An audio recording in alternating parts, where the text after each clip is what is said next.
Hey, this is Kevin from Kevin's BBQ Joints, and in this episode, I get a chance to talk to Brendan Lamb from Smiley's Craft Barbecue in Fort Worth, Texas.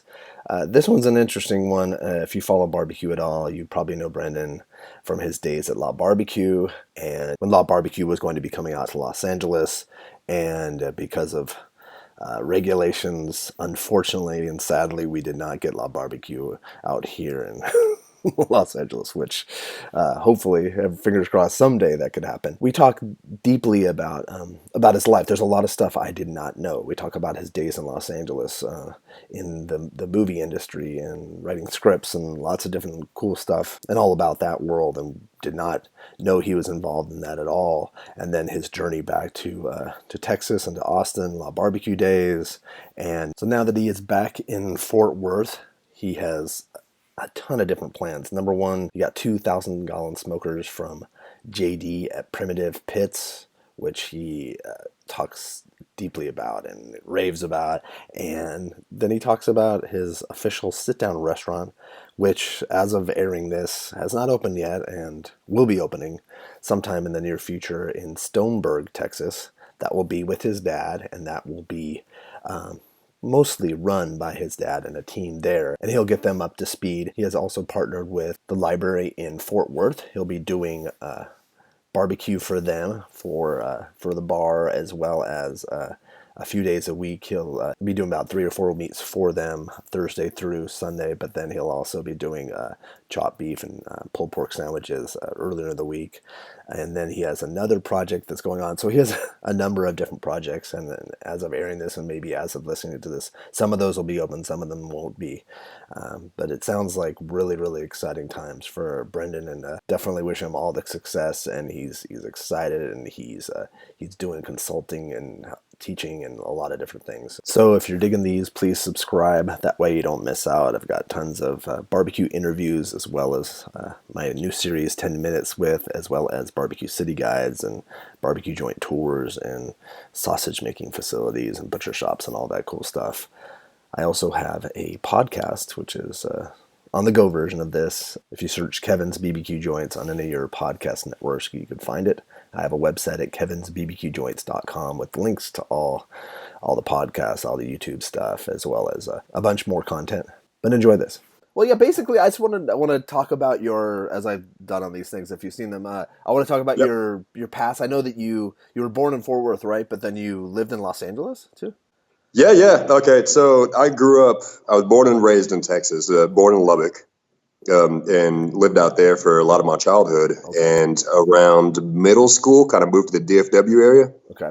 And all the way through from intermediate school, I think 6th grade, all the way through my 3rd year in college, I was in the North Texas area. And dropped out of college. I played football at North Texas for a little bit. I was a strong safety. Oh. Yeah. Nice. No, that's killer. That's it. Yeah. Safety is a lot more important position than people realize. The last line of defense. Yeah. I had a buddy of mine that's actually from high school that was a big time model, actor, and stuff in Los Angeles, and he had just now booked a new TV show and was about to start filming in Louisiana.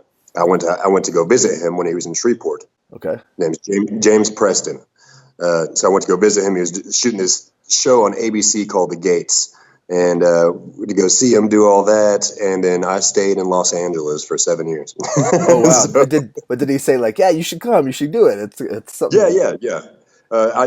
Whenever I went to go out to Los Angeles, and after the Shreveport thing, I went to go see him, and I was like, while I'm in Los Angeles, I was still in football mode and all that stuff. So I didn't care about any of the entertainment business or anything else. So I was telling them that, hey, while I'm out here, I think it would be really awesome if you let me come and hook me up with an audition somewhere. I've never done an audition. I want to try that. I know it's like a shot in the dark, but yeah, let's see how it goes, And I ended up being able to go out there, and I got an audition, and then I auditioned for the lead role, but I didn't get the lead role. They gave me like some supporting part. Okay. And you can all sit down. This is my roommate Brandon. Hey, what's up, man? Hey, what's up? How you doing? Good. How are you? He's actually the guy that got me into not smoking barbecue, but like doing more of the chef cooking in over over the top, the stove, and just the different ingredients and all that. I've always been like a backyard barbecue hero growing up. Oh, nice. So he's helped me with a bunch of the sides and all that stuff too. Oh, cool. But after I went to Los Angeles, I got the part. I ended up staying for way longer than I probably should have. Now, what was this for a TV show? It was a B horror comedy movie. Okay. Oh. And Gary Busey was the star. Hey. That's cool. Yeah. That's cool though. No, it's funny how many people from Texas come to Los Angeles for the entertainment business. Yeah. I met a lot of guys, like my good friend, like I've known since I was 3. He grew up with. I mean, he ended up becoming friends with Jensen Ackles from Supernatural, the guy. Oh wow! And we'd go to his house just randomly for parties, and almost all the guys were from Texas, and I think he's from Texas. My whole circle of friends out there from Texas or somewhere in the South. Yeah, they got South, Georgia. Yeah, I'd be surprised. Like, it's either everyone's from Canada or from the South. That's the entertainment. Exactly. So you stayed for 7 years. Were you doing just like bit parts and stuff, or did you actually get it on any shows? Or yeah, I did. I got it on a few TV shows. Nothing like it was recurring or anything big, so it's not really huge. Nothing to mention. But I ended up doing a bunch of modeling, mostly for like Billabong, for Hurley, some magazines and stuff out there. Cool. Did Will.i.am. I did a bunch of his clothing line, as well as opened up the Hard Rock Cafe with a Billabong fashion show. And interesting. All sorts of. Yeah, it was a lot of fun. I got to be on some billboards out there for Alex Main on Sunset Boulevard. That's nice. That's huge. Like that strip is crazy. Yeah. Yeah. So all my buddies are out there, are some kind of entertainment business, and they're killing it out there. So I was just kind of on their coattail. And what I ended up doing was me and a few of my buddies, actually Jade Mauser and Phil Lucas, they live in Calabasas, and they've been in the entertainment industry, and their family's been in the entertainment industry for a long time. Oh. And they have a long history of writing, so they taught me how to write in the format and how to use the software and stuff for the like Final Draft and all that. I ended up myself and then we ended up writing three full complete length scripts and a few short films, and sold a few of them and sold some concepts, and so we opened up No Limit Entertainment. And I didn't know this. This is interesting. I had no idea. That's awesome. Nobody in the barbecue world knows this. Should they know? Do I need to edit this out? I don't care, man. No, good. They're gonna go online, look at all my horrible movies and all my horrible credits that I did, and people are gonna be like, "What the heck?" There's some pretty interesting stories on some of the movies I did. So none of it's like adult or anything, but it was, there's some crazy stuff out there. That makes sense. It does make sense. Shirtless running around, and Hey, so now with the script, so that's an interesting thing, because it's not easy to sell scripts. That's not the easiest, but it is a great route to go if you can go that route. Mm-hmm, mm-hmm. You can control your destiny. That's where I made most of my money. Wow. No. I have a lot of friends they've bought houses and done everything because of scripts, and ones that you've never heard of too. Yeah. Well, the two different scripts that I sold that were full length, screenplays, they both sold and got shelved and haven't been made yet. So all the production company that bought it did was shelve the idea and buy it so nobody else can make it. And that means that they plan on making something later on along the same lines, or pulling out that script and rewriting it themselves. Exactly. So, wow. Oh, care, pay me. That's fine. Yeah. No, you could be. Yeah, you made a great living with stuff that never. Like, it would be exciting to see it and actually be able to go to not go to the set, but actually go to the awards after you've, like, that's like, everyone has that image in your mind of going to. That could happen like 10 years from now. I could be getting a call being like, Pandora and the Deception of the Gods was the best movie of the last quarter century. Y'all should come out to the. Not going to happen. Yeah, but. And you'd be like Ben and Matt, and you'd go and. Yeah. So then, how did you end up coming back to Texas? Were you visiting Texas a lot and going to Austin? Is that how kind of you ended up being pulled back? Well, I came back all the time. My mom and her wife, my stepmom, Brooke Graham, she's huge in the Texas country music industry. Oh, okay. She's getting big right now. She's real big in trop rock, which is like the Jimmy Buffett. It's called tropical rock, but it's like the ass in the water, toes in the sand, that kind of stuff. And she's actually got done going to play with Jimmy Buffett in the Key West. So she's awesome. Killing it. She's been on top of the charts for a while, but they do barbecue in Fredericksburg. So every time I'd come back and visit, I'd go out to Fredericksburg and help them out. And, I've grown up barbecuing, but nothing, along the calibers of what we're doing now. Yeah, yeah. So I go out to visit them and help them out a little bit. And right before I was going to move back to Los Angeles, Brooke grew up with the ladies over at La Barbecue. And they were looking to open up in Los Angeles. And since I was going to move back, I was going to be their Los Angeles pitmaster guy. Okay. I was wondering. Okay, so that's the connection with Allie and Leanne. Okay, gotcha. So that's where I came in and I started training up under their current pitmaster that they had then. So I went to go train up under them and a few different people, and then ended up, after they left, just took over at La Barbecue and started trying to train some guys up to take over for me when I went to Los Angeles with Allie and Leanne. Okay. And that ended up falling through because of some Los Angeles. Yeah, you're not as well as you can't have the obstacles for an establishment. You can do it underground all day. Yeah. That's a sad thing because I remember hearing about it and everyone was really excited that you guys were coming but then like back in my mind, and a lot of people were thinking, how are they going to pull this off because the restrictions are so tight. You can't have offset smokers. Everything has to be like the cabinet smokers. Yeah, we didn't even think about that when we were going out there. It was like, of course y'all like barbecue and you will love for us to do it this way. This is exactly, this is the only way to barbecue. Well, of course, that's like, no. and I think that's why a lot of the underground places have done so well. It's because people love that style, and it makes sense. Like Bert, Andrew, like they're absolutely killed out there. And even farther up north, you got Matt Horn. Yeah. And they're like that's doing everything that I thought I was going to do, coming to Los Angeles and bringing Texas barbecue to Los Angeles before any of the other guys started popping up and doing it. Yeah.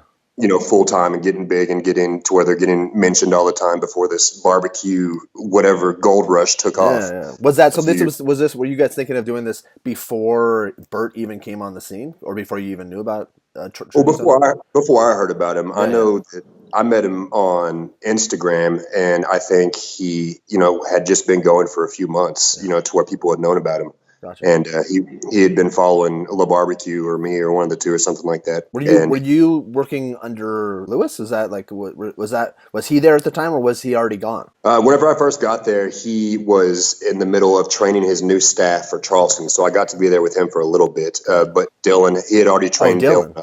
Yeah, so Dylan did the majority of the training with me on the the Austin style smoking barbecue, but he got all his stuff pretty much from either Saul or for John. And was Saul already gone too? Was he already down in Tuam? Yeah. Oh, yeah. Okay. I don't know if he had started down there yet. I know that he was trying to, and he had already gone from La Barbecue. But that was just like a month or two before I got there. Okay, yeah. I was just trying to place it for everyone else because a lot of people know all these names and they probably don't know necessarily how they figure into the whole. It all boils down to is all Central Texas pretty much came from some kind of Mueller, is what I'm. That's true. I'm not. I mean, there's more to it than that. But no, but there is that tree that does. Yeah. Wow. We all touched there somewhere. Or Schmidt or Kreis. Yeah, Schmidt or Kreis or or Blacks. Miller. Like it's like there's like like four. It's almost like like either like a Bush or Clinton or something like somehow. Yes, you're right. Exactly. So as you're at as like the things are falling apart for the plans for Los Angeles, you're at La Barbecue. Do you still have plans like eventually I'm going to move back to Fort Worth and open something? Is that kind of what you were thinking, or how did that work? Well, since the Los Angeles thing didn't happen, and I'd been and it's not their fault. Yeah. Because they were doing La Barbecue's doing everything they could to get us out there, and just couldn't do it. So the whole nearly 3 years that I was working at La Barbecue, I was paying rent for a house in Los Angeles still, and paying rent in Austin, and so whenever they told me that the Los Angeles thing probably wasn't going to happen, I came out there, packed up my stuff, moved out of my my room in the house, and all that stuff. So that kind of stopped me from moving back out to y'all. And then, in the meantime, I told them I didn't want to stay in Austin because, if I left to Los Angeles, I didn't want to come back to little Los Angeles. If I was going to be in Texas, I wanted to be in real Texas.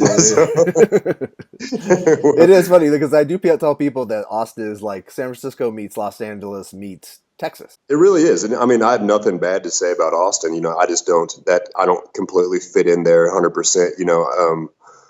maybe if I would have stuck around and like broadened my friends, I would probably have found a lot more. But all of my friends were in the barbecue world, and all of my friends were, there's no getting away from it. Yeah, yeah. It's every weekend that I wasn't barbecuing, or whenever I'd get done on Saturday for Sunday service, I'd go out to my mom's and I'd go hog hunting, and I'd be there for the whole weekend until Oh, it was wow. time for me to come back up and start smoking again on Wednesday morning, Wow. or Tuesday all day for Wednesday service. And what was that? So What was that like?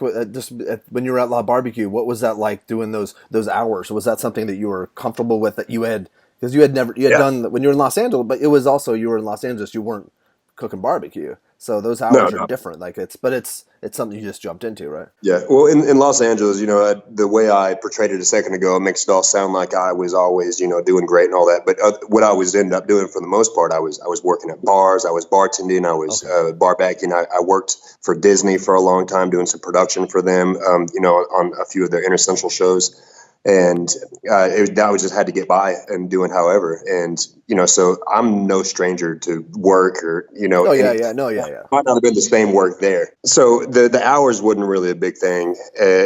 More so like And the elements because Texas, you have the yeah, elements, you have the and then also you're not familiar, you haven't barbecued in that capacity. Like they were oh rolling out a lot of product. yeah, it was definitely hit the ground running. It was like drinking from a fire hose. I don't know if you ever heard that expression, but there was a lot of information all at once to soak in, and I loved every bit of it. It was a great change of pace from doing office setting kind of stuff, and right back into what I love doing with my heart is getting my hands dirty. Hmm. And, I mean, I wash them before I serve the food and stuff, but No, but getting but your hand, but also that there is something to be said about doing that type of labor and work, and then having the day done, and then really enjoying yourself because you work so hard. it's very fulfilling to me, and a lot of people, they don't like that. It's not fulfilling. It's No, just no, no. labor.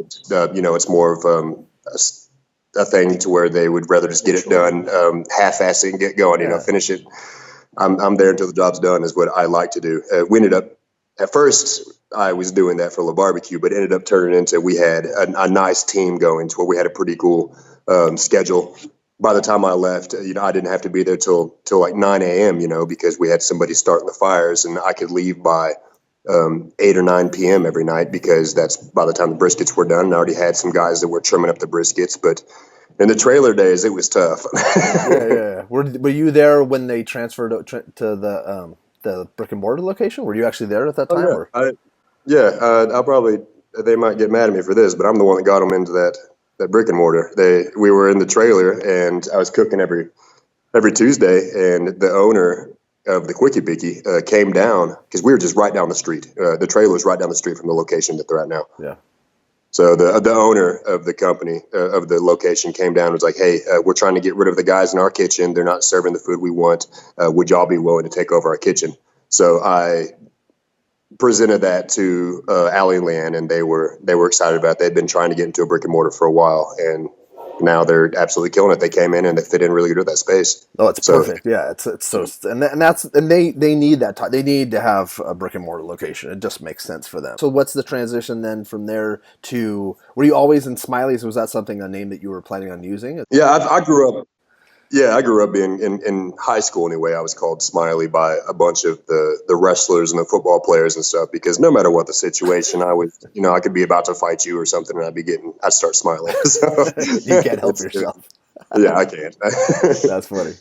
Yeah, so and whenever I told La Barbecue I was leaving, I didn't have the plans of doing Smiley's right off the bat. I just know I didn't want to stay in Austin, and my dad needed some help with his work up here. He does he's a master plumber, electrician, HVAC Oh contractor, wow, just one of like 10 guys in the state of Texas that has the amount of certifications he has. wow. So I went to work for him for a little bit, and he was like, "Man, you're badass barbecuer. Let's get you some smokers going, and let's try and do this." He goes, "I don't want to be crawling in attics for the rest of my life, so let's open this barbecue thing together." Oh wow, So that's cool. That's nice. yeah, and that's so since I've been here in Fort Worth, like probably about a month in of being here, I've been working on trying to get this thing going, and we've had our hiccups, and It's not an easy journey to do that, is it? No. We tried to start in the stockyards, but the stockyards are historic, and they wouldn't let us go through the building process of building a smokehouse and all that stuff the way that we need to build it. And the location that we had needed like $100,000 in renovations to make it health code compliant, and kind of money. So, That's a lot of money. Yes. Yeah, so I ended up teaming up with I was serving barbecue. I was serving Smiley's out of Chopper Supply for a while. Because I was doing some research trying to figure out too who made your smokers. Yeah. Oh, the smokers, yeah, man. That's Jimmy Daniel right there. That's JD from Primitive Pits. That dude's a genius when it comes to it. He's, a lot of the guys in Austin that build pits, they have come a really long way from what the traditional offset smoker is. With the insulated fireboxes, the thermodynamics that go into the design and build of these things, and the way that the heat flows through them. It's not just a pit put together anymore. Exactly. And that's spreading throughout the whole nation. And I think right now, JD at Primitive Pits is leading the game when it comes to the people outside of Texas, and he can even give the people inside of Texas a run for their money. He's just not worried about the bells and whistles of what it looks like. That's the name behind it. The primitive of it's all work, no play. You don't need to be sitting here having this beautiful smoker and stuff. You can see beauty in these old propane tanks that are, the same way they were in the 1970s, the same color. They dig them up out of the ground, and I think it's just a cool aesthetic as it is. Oh yeah, without a doubt. Yeah, they're some of the neatest looking things. Yeah, gives it a character. So every single person that has a primitive pit's going to have a different pit, and that kind of comes along. They all cook about the same, but and also too, like it's like with you need. It's how you cook. It's the person cooking. It's the knowledge too. You have to have a great pit, but also you have to have the skill. And I talked to Jimmy yesterday, and I know he goes by JD. I call him Jimmy for some reason. Always have. So how did you meet JD? Was that through? Had he eaten your food before, or had you known him for a long time? I guess he had eaten the food before. You have to ask him that. I'm not sure, but I know that he knew me before I knew him. Okay. Just through the barbecue world, I guess. But my dad and I were looking for some fabricators, and knowing kind of, I helped build a few of the smokers that we used at La Barbecue. Okay. So I, kind of knew what I wanted a little bit, and ended up finding online a guy that was selling Aaron Franklin style, 1,000-gallon barbecue pits. So we look it up and find out they're in Georgia, and give him a call and talk to him for a little bit. And apparently they had been talking about wanting to reach out to me to see if I can, get a pit from them. And I was reaching out to them to do the same thing. That's cool. And that's the pit. You have 1,000 gallon? I have two of them. Yeah. I can actually walk you out there and show you. Yeah, at the end. That'd be cool. That'd be a cool way to wrap it up. Yeah. So your dad, you jumped on board, you got the pits, and then, or you got one pit, right, to begin with, and then you got a second. Oh, we got two right off the bat. Did you? Okay, yeah. Yeah. That's all in. I guess that makes sense. Yeah. All the money I'd saved at working on the barbecue went straight to these pits. Oh, wow. It'll come back for sure. Oh, for sure. I'm not worried about it. So you were you doing catering, or were you doing like little pop-ups? Both of those. I would do, there's where I live, it's real, kind of where I was living when I first got here is real suburban, and all these people have these like big office jobs and stuff. So then they would invite me out to their offices, and I just feed them during lunch, and they've got 1,000 people that are coming through. So we just, that's nice. Kill it, do great. And then, people would hire us. We did one to where Brandon and I, the fellow that you met a minute ago, that's my roommate, him and myself went out to Lake Tawakoni, which is out in East Texas. Okay. And served for a roofing company that was going to be out there, like their anniversary for 75 people or whatever. And we got to stay on the lake and do all that. So it's been really cool, having fun. And that's fun. Yeah, lots of breweries. We've been drinking lots and lots of different. And probably a lot of cool beers and interesting stuff. I love going to breweries, and especially like this is like the Renaissance. It's been for a couple of years. It's so great. Yeah, we'll shout out to Turning Point over in Euless, Bedford, and again to Panther Island Brewery in Fort Worth. We're actually doing a thing at Panther Island Brewery for their 4-year anniversary. What's the next steps? Like, how is the brick and mortar? Is that coming along? Is that something that is it? Where exactly is that located? The brick and mortar, the actual sit down restaurant, is going to be in Stoneburg, which And that's just the first one. So there's a little bit going on here. Okay, yeah. Yeah. We've ended up teaming up with a few people that are really behind the product, and they really want us to open up at there's a small town called Stoneburg right north of Bowie, and nearly to Oklahoma. Oh, wow. And so it'd be a destination location for sure. My dad's tired of the city. He doesn't want to be in the city no more. He wants to retire out there. So I'm gonna go out there. We're gonna open up Smiley's Barbecue. We already got the location. It's a complete restaurant, ready to go, ready to open tomorrow. Oh, wow. Yeah, we're not opening tomorrow. Don't say it. No, but it's no, I get it. As soon as we finish, we're going to finish signing the paperwork, and then we can get that done. And I'm going to take a smoker up there. I'm going to teach him how to smoke, how to do all that stuff, and then do a bare minimum kind of deal going on up there to where we're serving the local community, which they don't care about any bells and whistles, but we are going to be doing the best barbecue that is out there.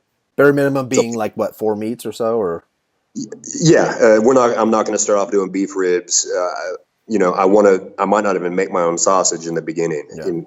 I'd make my own sausage now for all the pop-ups and all that, but it's real labor intensive until I get somebody trained up out there on how to do it. I think we're going to be buying ours from Colorado Box Beef, which they make amazing sausage. I've used them before. And that'll be your dad cooking? Yeah, after I get him going. He taught me how to cook originally, and then like a my circle. mom. Yeah, but he does. He traditionally did like the injection and, cook the fat side down and all that stuff. Yeah. So I've got a little bit, he's got a little bit of a learning curve. I'm still working on it right now, but I'm teaming up with CK Chen with the Library Bar. He owns Wu Chow and a few other places in Austin. Okay. Yeah.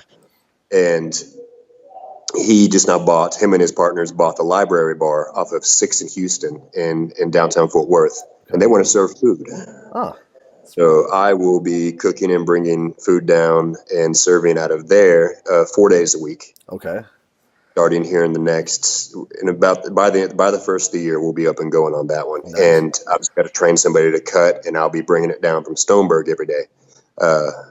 Got a few other things in the works for brick and mortar in actual Fort Worth, but I can't really get into that one too much yet. I'm not sure. But that's the plan. But the plan is to have a brick and mortar in Fort Worth, and if you had that brick and mortar, you could still do the library, right? Yes, absolutely. And because that'll just be a satellite location.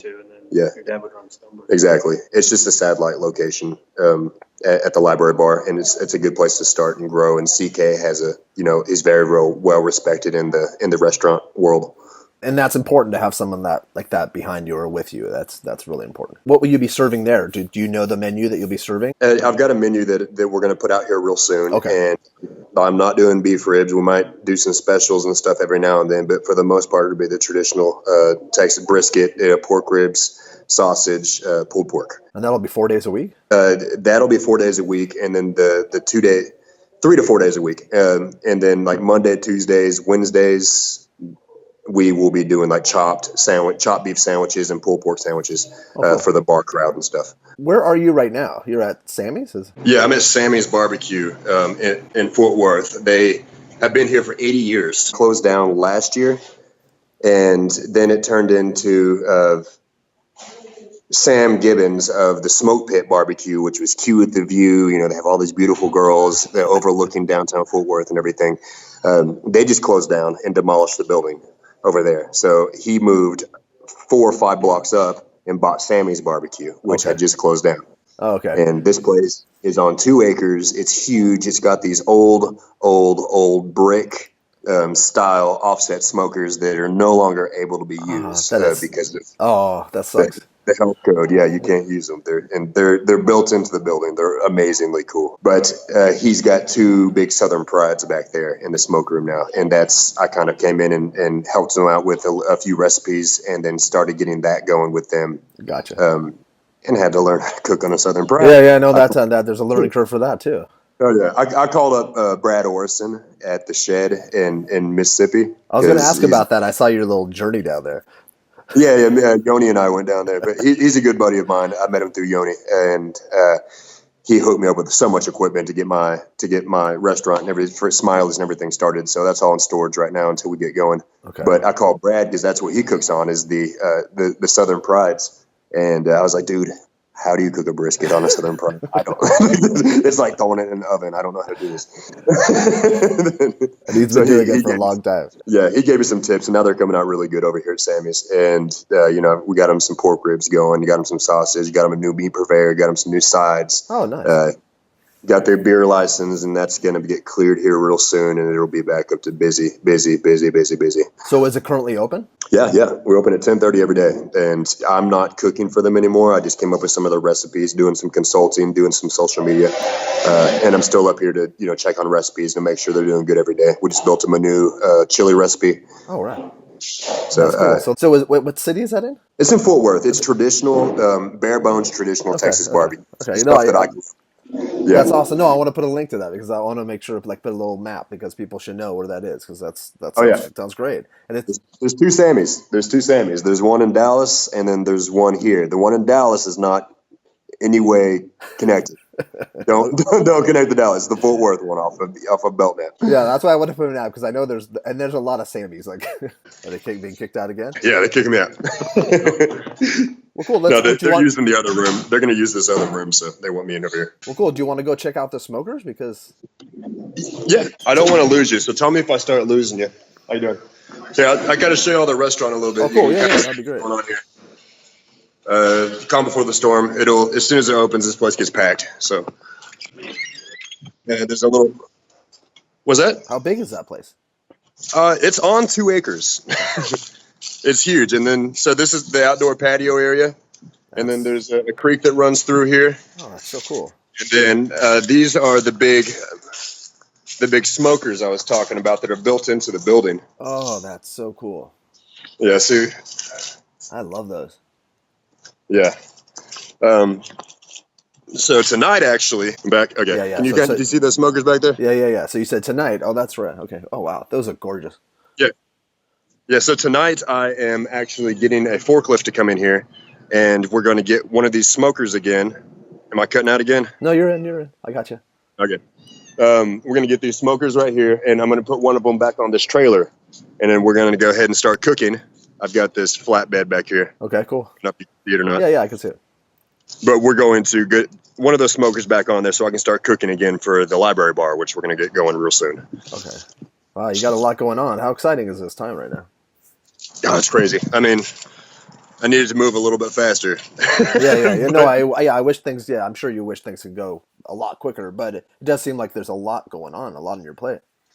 There is. It's all day, every day. I'm working on one of the locations, and if I'm not doing that, I'm here at Sammy's helping them out.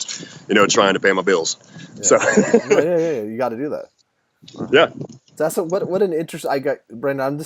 Thank you for sharing that journey because I didn't know your entire story. Like everyone, I think you paused. Okay, a lot of people know you, and a lot of people have probably follow you from the La Barbecue days, but they don't know how you got there, and then what your journey. They've heard of Smiley's just like I have, but I didn't really know exactly what was going on. So very cool. Your dad's place, is it going to be called Smiley's and then Smiley's 2? Oh yeah, so it'll be the original. It'll be the original Smiley's, and anything I opened after that is the next one. So is it gonna be like bodacious, like Smiley's on blah blah blah street, or? Yeah, it could get to that point. I've actually got. This is way premature to say this, and I don't want anybody to hold me to it, but you can still put it in. We are going to think about opening up in Washington State as well. So nice. We've got some investors out there, a guy that owns a property that pretty much would have me come out there and teach him how to cook and call it Smiley still, and then use all the recipes that I come up with. Well, nice. Well, I eventually want to move up to Washington, so I'll be visiting often. That's killer. They need a job? Possibly. Let's talk after. How long is that? 6 months off? At least. Okay. All right. Yeah. We'll stay in contact on that. But I'm really happy for you, Brendan. That's awesome. I'm glad things are moving in the direction that you want. Not as quickly, but I'm glad things are. Yeah, thank you. I appreciate that, Kevin. I really like to see what's going on with your podcast and everything too, man. It's really, your show's really taken off, and a lot of people, talk about it all the time. It's I always either hear about yours, Yoni's, and every now and then Central, Yeah, no, he's been doing it for longer than any of us have been doing it. Yeah. Oh yeah. Oh yeah, he is. Yeah, I can't believe he's just like he's at it every week. Like I am too, but it's like he's been doing it probably like 8, 9. I honestly don't even know. For me, I want to celebrate the barbecue world and kind of talk about like historic, like what's going on historically and what's happening now. And like you're a big part of that. You've been a big part of the Renaissance, so to speak, and then now you're paving your own way. So it's exciting, and it'll be cool like to revisit maybe 6 months from now, do another one of these, and kind of see where you're at mentally and enjoying it and all the cool stuff. Absolutely, man. I'd love to. I want to bring y'all along this journey, and I really appreciate everybody that has followed and sent their support and stickers my way. So, Yeah. but I'm a sticker whore. I don't know. I think everybody in barbecue is, but me, for sure, everything I own is covered in barbecue stickers. Yeah, So if yeah. y'all got support from all over the world, send them my way. Okay, cool. Yeah, I'll put a link to where they could send stickers to Brendan. Well, I have a great weekend, and I'll shoot this over to you as soon as it's done. It'll be a YouTube and podcast version. All right, badass, Kevin. Thank you so All right, much. take care. Have a great one.